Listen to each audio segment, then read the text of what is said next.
My dad, Don Decker, was, I always thought, a great speaker. And he had to get up before the church one time and do a presentation, and I said, are you nervous? He says, well, I am a little bit excited to hear what it is that I'm going to say today. And I feel a little bit like that right now. I'm excited to hear what it is that I'm going to say today. But our topic is on leadership, and it's really on how to identify and create leaders. Because wouldn't it be fantastic if you could identify the people most likely to be the future leaders of your organization? I mean, leaders are the standouts who will create 80% of the success of your group. And you must spend virtually all your time with them. Because think of it this way. If you have one leader who's creating an income stream for you of, let's say, $10,000 per month, and you've got another leader who's creating an income stream of maybe nothing per month, well, which one would you most like to have double in size? Okay? Now, we've all been tempted into working with some folks who just, they just need us so much. But some of those folks just need dragging. And you're looking for the people who don't need the dragging. But who are they? Well, some of them are really easy to find. I read a statistic recently, there we go, that there's about 6 million people in America who jump out of bed every single day. They're just fired up. They're ready to go all day long. They can't believe how good life is. And they fall into bed again, excited for the next day, ready to do it all over again. 6 million people like this. Only challenge, of course, is that they're all under the age of 5. So if you're looking for adult leaders, then you've come to the right place. So in our short time together, you'll learn a bit about how to identify the leaders around you. This is material that Rebecca and I have really collected, from years of management and studying, human development, some of those kinds of things, and observations from our network marketing business.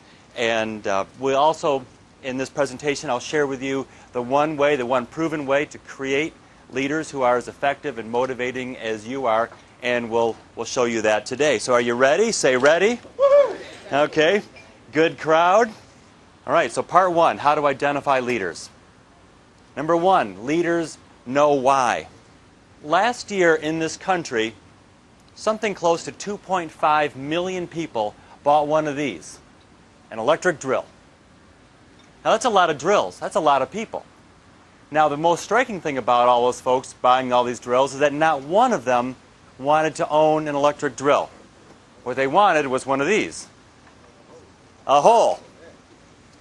Well, in network marketing, our starter kits, this business, sometimes even the product is the same deal. No one wants to own a starter kit, right? What they want is a result. They want some sort of freedom of choice, freedom to control their W's, who they work with, where they work, what they're doing, when they get out of bed, and so on. One of the reasons why I love this business is I love racing. And when you're on the racetrack, you've got to remember the critical rule, which is this: look where you want to go. Look where you want to go. Don't look at the spinning cars, the trees, the curbing, those kinds of things. Focus instead on the open side of the curve. Ideally, then even the finish line, because that is the key to it. So we also know that the opposite is pure trouble. If you, like when you're going down the highways, if you look at the wrecks, pretty soon you'll just be in one.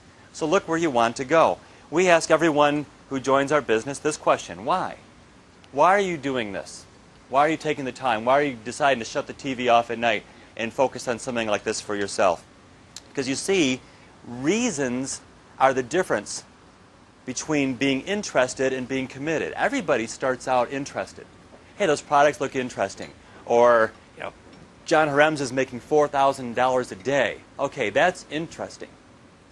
But who stays committed? People with reasons. That's who. That's who stays committed. And who stays more committed? The person with 100 reasons or the person with just a few? So if you can, look for people who have 100, 1,000 reasons why they're dedicated to making this business a success. Because leaders know their reasons where others do not. And leaders make success a necessity. In fact, you and I will live out the picture we have of ourselves in our own mind. When we lived up in Traverse City, Michigan, there was a public radio station up there, and every day at noon they aired a story that was read over the air. And I would listen to this typically almost every day at lunch. And there was one, though, that really stood out as my favorite, and it started with a girl. It was a nice, kind of ordinary girl, and she went to school, and she always wanted to be more popular and just kind of part of that in-group. And she looked at them, and she tried to figure out what made them so special, and one thing that she noticed was that every girl in that crowd had these ribbons in their hair. She thought, well, maybe that's it. Maybe that's part of the secret. It's those big ribbons they had. And suddenly her own little rubber band looked a lot less interesting. And so the next morning, on the way to school, she stopped by the drugstore. And she saw a huge assortment of ribbons, but a couple really stood out to her. One was a bright blue ribbon. Another one was a red one with big white polka dots. And she picked the bright blue one, put it in her hair, went to the counter where there was a smiling young guy there, and paid for it, and raced off to school. Well, right off the bat, what a difference it made. I mean, she walked right up to all the popular girls. She could talk to them. They talked to her. She said, this is so exciting. And they even sat together at lunch, and they said, hey, there's a big dance this Friday. You should come with us. She thinks, a big dance? This is incredible. So she says, what am I going to wear? Oh, it's that red ribbon with the white dots back at the store. So after school, she runs back to the store, and the storekeeper says, hey, I'm so glad you came back, because when you were in a rush to leave this morning, this fell out of your hair. And he handed her that bright blue ribbon. See, we'll live out this picture we have of ourselves in our own mind. And in fact, we'll create emotions and reactions in ourselves even when we know the input is false. For example, imagine this. It's a bowl of fresh lemons. And you take a knife, something like this one, and you cut one in half. Just imagine those two shiny halves, right? Now imagine just starting to just lick the face of that thing, all right? Well, if you're really imagining that, by now you've got there's some saliva going on in your mouth, right, as your mouth gets ready for these acids that are about to hit it.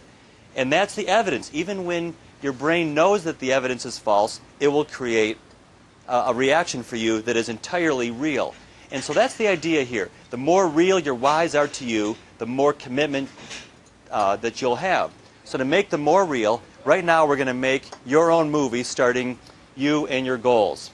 And we're going to do that right now, and I'm kind of curious what my next slide is.